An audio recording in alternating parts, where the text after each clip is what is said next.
नहीं बिल्कुल मनीष, मुझे लग रहा है कि जो स्टॉक्स हम बात करेंगे वो थोड़े से डिसअपॉइंटिंग है, क्योंकि देखिए 3 साल बड़ा लंबा समय होता है।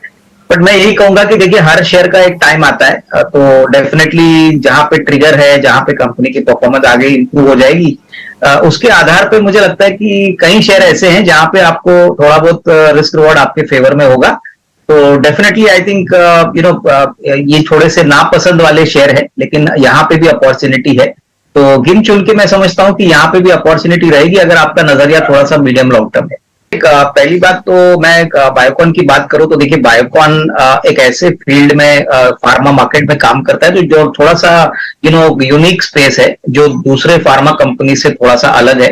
ये बायोलॉजिक्स सेगमेंट में काम करते हैं जहां पे बहुत कम इंडियन कंपनीज काम करती है। इनकी एक सब्सिडरी है सिंजिन, जो बेसिकली कॉन्ट्रैक्ट रिसर्च भी करती है। तो देखिए क्या है कि अनलाइक अदर फार्मास्यूटिकल कंपनीज इनका परफॉर्मेंस थोड़ा सा ढीला जरूर है, क्योंकि कहीं ना कहीं मार्केट को उम्मीद थी कि नए प्रोडक्ट्स लॉन्च हो जाएंगे, नए मॉलिक्यूल्स लॉन्च हो जाएंगे, तो लेकिन वहां से ऐसा कोई बड़ा पॉजिटिव सरप्राइज आया नहीं। लेकिन मैं आपको बता दूं कि Q2 का नंबर जो आया है वो उम्मीद से काफी बेहतर था। इनफैक्ट 82 करोड़ की जगह पे मेरे ख्याल से ऑलमोस्ट 3 डिजिट का नंबर प्रॉफिट का इस क्वार्टर में आया है।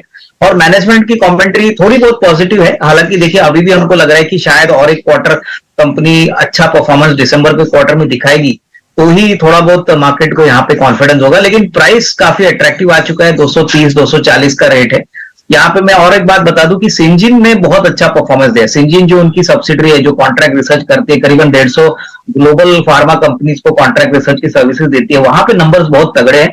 इनफैक्ट शेयर का प्राइस भी वहां पे अच्छा खासा बड़ा है।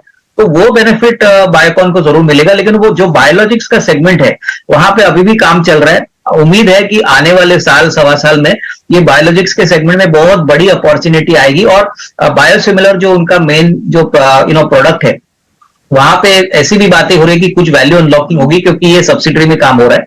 तो मेरे ख्याल से देखिए जिनको थोड़ा सा कॉन्ट्रापेट लेना है और जिनको पता है कि थोड़ा धीरे धीरे तरीके से ये स्टॉक चलेगा, हमारे हिसाब से 285 290 का एक टारगेट प्राइस लेके यहाँ पे एक छोटी पोजीशन आप बना सकते हो।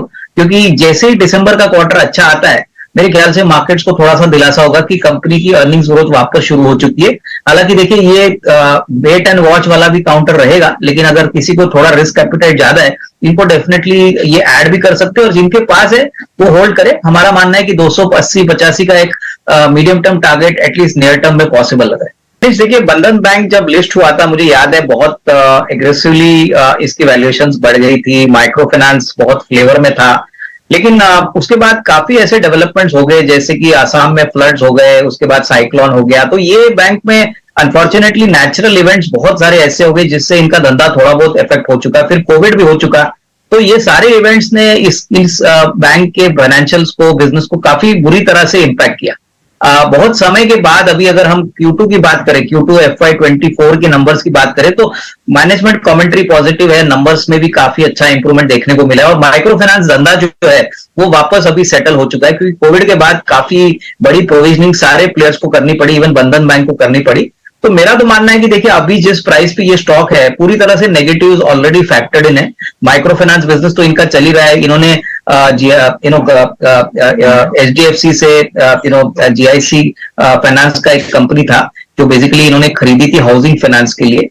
तो हाउसिंग फाइनेंस का मार्केट में भी अभी ये उतर गए हैं। हालांकि ये थोड़ा सा छोटा पोर्टफोलियो, अभी भी 75-80% उनका माइक्रो फाइनेंस धंधे से ही आता है। बट बहुत कंसिडरेबली इनकी एसेट क्वालिटी अभी ठीक ठाक हो गई है, एडवांसेस भी बढ़ रहे हैं। और मैनेजमेंट का मानना है कि सेकंड हाफ में और अच्छा ग्रोथ आएगा। तो मैं समझता हूं कि देखिए यहाँ पे जिन्होंने ऑलरेडी पैसा लगाया है, अभी हिम्मत ना हारे और एक कम से कम साल भर का नजरिया रखते हैं तो करीबन 275 280 का टारगेट प्राइस मिल सकता है। करंट प्राइस करीबन 225 है। मुझे लग रहा है कि बैंक्स में साइज तो बड़ी है, लेकिन अंडर परफॉर्मेंस इसलिए था क्योंकि नंबर्स अभी आ नहीं रहे थे। लेकिन सेकंड क्वार्टर से हमने देखा कि एटलीस्ट नंबर्स का जो ट्रेंड है वो पॉजिटिव हो चुका है। तो यहाँ पे होल्ड करने की राय मेरे ख्याल से अगले साल तक कम से कम 270 275 का टारगेट प्राइस पॉसिबल है। तो यहाँ पे निवेशित रही। ये मुझे लगता है कि ये दोनों स्टॉक्स बिजनेस वाइज तो बहुत अच्छे हैं, लेकिन अनफॉर्चुनेटली पिछले 2-3 क्वार्टर से अगर हम देखें तो नंबर्स बहुत ही वीक है, जो मार्केट को पसंद नहीं आए। अगर हम आरती ड्रग्स की बात करें तो ये जो सेकंड क्वार्टर का जो नंबर आ गया है सितंबर का, वहां पे भी देखिए नंबर्स, अगर मुनाफे की बात करें तो मुनाफा अभी भी थोड़ा प्रेशर में है। ये कंपनी बेसिकली एपीआईज बनाती है और एपीआईज में बहुत समय से अंडर परफॉर्मेंस चल रहा है, प्राइस कटिंग चल रही है। तो डेफिनेटली आने वाले 6 महीने होपफुली अच्छे होंगे। मैनेजमेंट का भी कहना है कि अच्छा प्राइस इंप्रूवमेंट इनको मिलेगा, लेकिन जब तक नंबर्स नहीं आते तब तक मनीष मुझे लगता है कि कोई जल्दबाजी ना करे, दिसंबर का क्वार्टर आने दीजिए, इसके बाद आपको एक अच्छा खरीदने का मौका अगर चाहिए तो मिलेगा। रही बात एलेम्बिक फार्मा की, तो हम यही कहेंगे कि इनका बिजनेस बहुत अच्छा है, 4 वर्टिकल्स है, लेकिन अनफॉर्चुनेटली ये जो कंपनी है, इन्होंने नंबर्स के पॉइंट ऑफ व्यू से दूसरे फार्मा कंपनीज के मुकाबले में नंबर्स में कोई बड़ी बढ़ोतरी both revenue as well as profit में नहीं दिखाई है। तो मेरे ख्याल से देखिए लॉन्ग टर्म प्रोस्पेक्ट्स तो अच्छे हैं, लेकिन यहाँ पे भी मैं होल्ड करने की ही राय दूंगा। फ्रेश खरीदारी मुझे लगता है कि शायद और एक क्वार्टर आपको वेट करना पड़ेगा, तभी उसके बाद एक मार्जिन पे आउटलुक और जो ग्रोथ का नंबर दिखेगा उसके बाद ही इसमें कन्विक्शन आएगा। तो दोनों स्टॉक्स में पोजीशंस होल्ड करें, बेचने की जल्दबाजी ना करें जिनके पास है, लेकिन फ्रेश खरीदारी के लिए कम से कम 2-3 महीना रुकना जरूरी। नहीं, बिल्कुल देखिएगा, ये एक एमएनसी कंपनी है और जैसे सारे एमएनसी कंपनीज होती है, इनकी बैलेंस शीट बहुत ही तगड़ी है, कोई भी कर्जा बैलेंस शीट पे नहीं है।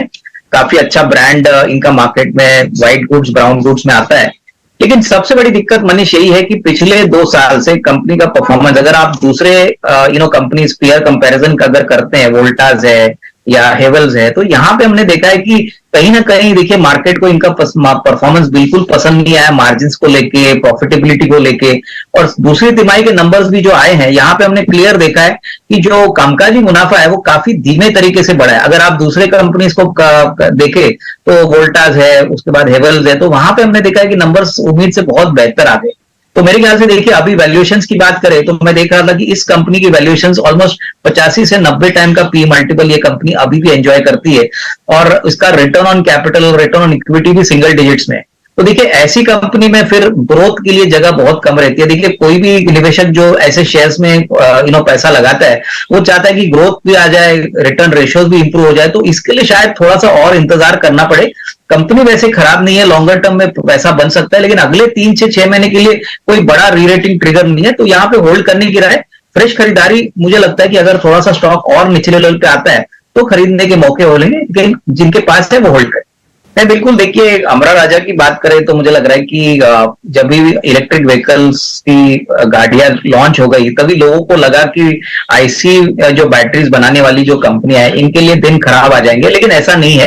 देखिए इंडिया में तो इलेक्ट्रिक व्हीकल्स भी चलेंगी और नॉर्मल पेट्रोल डीजल की गाड़ियां भी चलेंगी। और अमरा राजा की बात करें तो देखिए ओईएम मार्केट में ये commercial vehicle, passenger car, tractor, two wheeler सब सेगमेंट्स में काम करते हैं। रिप्लेसमेंट मार्केट में भी इनका बड़ा कारोबार है, टेलीकॉम के लिए, रेलवेज के लिए भी बैटरी सप्लाई करते हैं। अभी इन्होंने कहा है कि इलेक्ट्रिक व्हीकल चार्जर और इलेक्ट्रिक व्हीकल बैटरीज में भी ये उतर रहे हैं। तो हर तरीके से कंपनी कोशिश कर रही है कि अपना बिजनेस को बढ़ाए। और सबसे बड़ी बात, कंपनी इतने सालों तक, करीबन 20 साल से मैं देख रहा था, कंपनी ने कभी कोई बड़ा कर्जा लिया नहीं है, कंपनी के कैश फ्लोज अच्छे हैं। तो मेरे ख्याल से देखिए ऐसी बिजनेसेस में थोड़ा सा समय जरूर लगेगा, बट इसमें जरूर एक अच्छा रिस्क रिवॉर्ड बन सकता है। तो हमारा मानना है कि यहाँ पे खरीदने का मौका है। स्टॉक थोड़ा सा चल चुका है, बट मेरे ख्याल से 850, 860 रुपए का टारगेट प्लेस लेके यहाँ पे एक बाइंग की जा सकती है। दूसरा स्टॉक जो प्रॉक्टर एंड गैम्बल हेल्थ है, ये देखिए ये उन स्टॉक्स में से है जो बेसिकली अच्छे ब्रांड्स अपने पॉइंट ऑफ व्यू से बनाते हैं।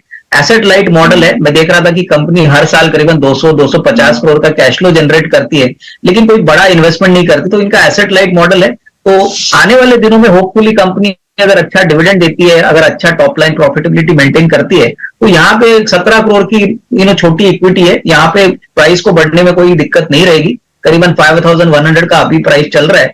तो अगर कोई कॉन्ट्रा इन्वेस्टर है जो एफएमसीजी बास्केट में अपना पोजीशन लगाना चाहता है, तो यहाँ पे करीबन 5400, 5450 का टारगेट प्राइस आपको अगले 12-15 महीने में मिलेगा। तो डेफिनेटली इसमें अच्छा वैल्यू क्रिएशन बन सकता है, थोड़ा सा समय देना जरूरी।